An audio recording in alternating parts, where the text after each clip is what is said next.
Reading passage 3, you should spend about 20 minutes on questions 27 to 40, which are based on reading passage 3 below.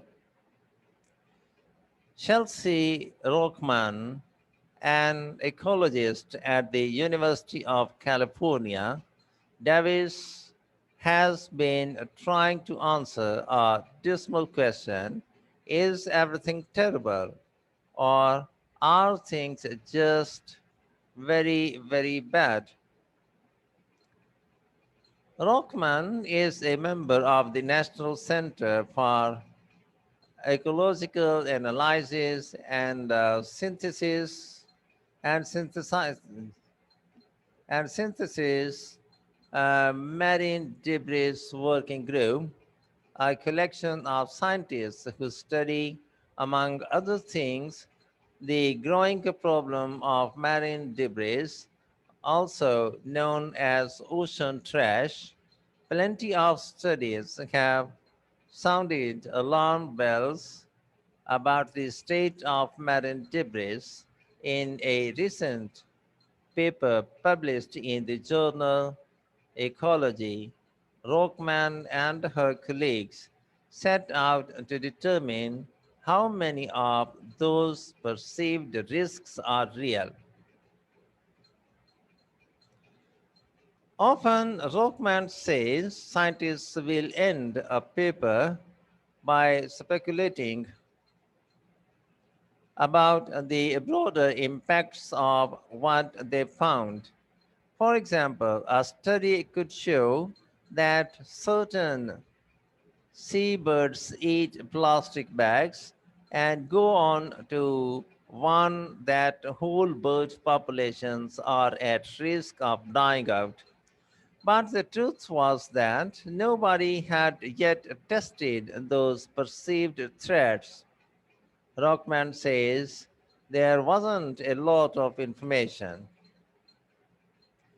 Rockman and her colleagues examined more than 100 papers on the impacts of marine debris that were published through 2013. Within each paper, they asked what threats scientists had studied: 366 perceived threats in all, and what they'd actually found. In 83% of cases, the perceived dangers of ocean trash were proven true. In the remaining cases, the working group found the studies had weaknesses in design and content which affected the validity of their conclusions. They lacked a control group, for example, or used faulty statistics. Strikingly, Rockman says only one well designed study failed to find the effect it was looking for: an investigation of mussels ingesting microscopic plastic bits. The plastic moved from the mussels' stomachs to their bloodstreams, scientists found, and stayed there for weeks, but didn't seem to stress out the shellfish. While mussels, while mussels may be fine eating trash, though the analysis also gave a clearer picture of the many ways that ocean debris is bothersome. Within these studies, they looked at most of the proven threats came from plastic debris rather than other materials like metal or wood. Most of the dangers also involved large pieces of debris, animals getting entangled in trash, for example, or eating it and severely injuring themselves.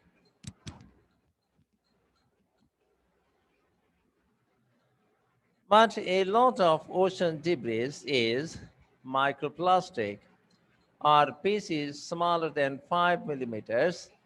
These may be ingredients used in cosmetics and toiletries, fibers shed by synthetic clothing in the wash, or eroded remnants of larger debris.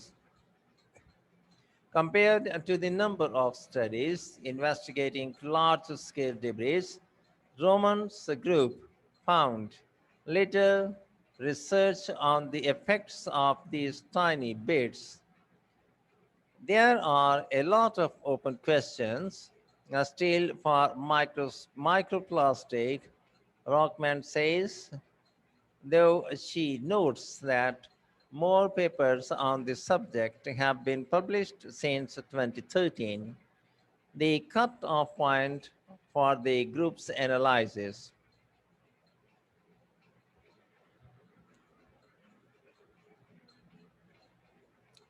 There are also, she adds, a lot of open questions about the ways that ocean debris can lead to sea creature death.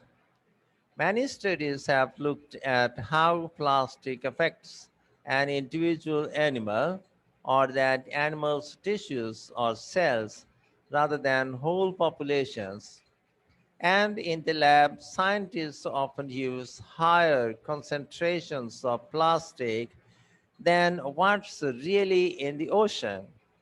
None of that tells us how many birds or fish or sea turtles could die from a plastic pollution, or how deaths in the species could affect that animal's predators or the rest of the ecosystem. We need to be asking more ecologically relevant questions, Rockman says. Usually, scientists don't know exactly how disasters such as tanker accidentally spilling its whole cargo of oil and polluting huge areas of ocean will affect the environment until after they've happened. We don't ask the right questions early enough, she says. But if ecologists can understand how the slow moving effect of ocean trash is damaging ecosystems, they might be able to prevent things from getting worse. Asking the right questions can help policymakers and the public figure out where to focus their attention. The problems that look or sound most dramatic may not be the best places to start. For example, the name of the Great Plastic Garbage Patch, a collection of marine debris in the northern Pacific Ocean, might conjure up a vast floating trash in island. In reality, though, much of the debris is tiny or below the surface. A person could sail through the area without seeing any trash at all. A Dutch group called the Ocean Cleanup is currently working on plans to put mechanical devices in the Pacific garbage patch and similar areas to suck up plastic.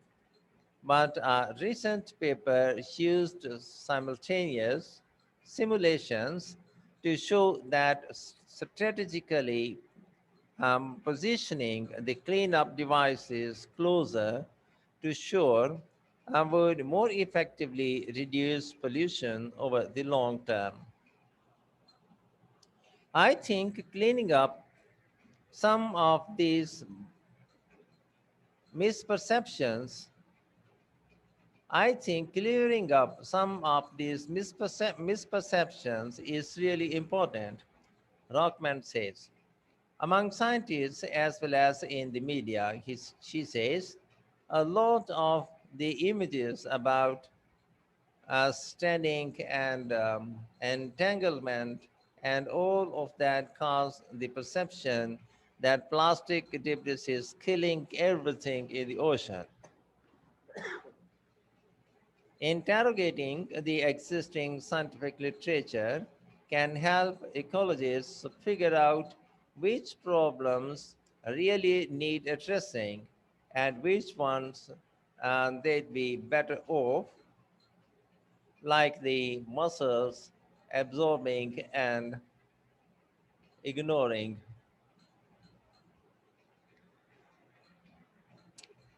Now, see questions 27 to 33.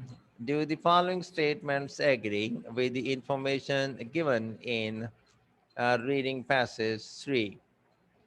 In boxes 27 to 33 on your answer sheet, write true if this statement agrees with the information, false if this statement contradicts the information, not given if there is no information on this. Rockman and her colleagues were the first people to research the problem of marine debris. False. The creatures most in danger from ocean trash are certain seabirds. Not given. The studies Rockman has reviewed have already proved that populations of some birds will soon become extinct. False. Rockman analyzed papers on the different kinds of danger caused by ocean trash. True. Most of the research analyzed by Rockman and her colleagues was badly designed. False. One study examined by Rockman was expecting to find that mussels were harmed by eating plastic. True. Some mussels, some mussels choose to eat plastic in preference to their natural diet.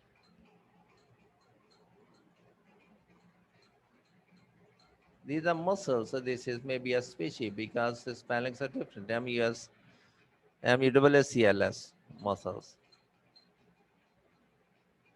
Not given.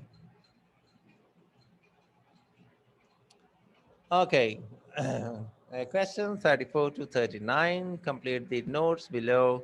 Choose one word only from the passage for each answer. Write your answer in boxes 34 to 39 on your answer sheet. Findings related to marine debris. Studies of marine debris found the biggest threats were plastic, not metal or wood, bits of debris that were large, harmful to animals. There was a little research into microplastic, for example, the synthetic fibers. Drawbacks of these studies examined, most of them focused on individual animals, not entire population. The concentrations of plastic used in the lab did not always reflect those in the ocean. There are insufficient information on number of animals which could be affected, the impact of reduction in numbers on the predators of the species, the impact on the ecosystem. Rockman says more information is needed on the possible impact of future disasters, for example, involving oil. Questions 40. Choose the correct letter A, B, C, or D. Write the correct letter in box 40 on your answer sheet. What would be the best title for the passage? Assessing the threat of marine debris.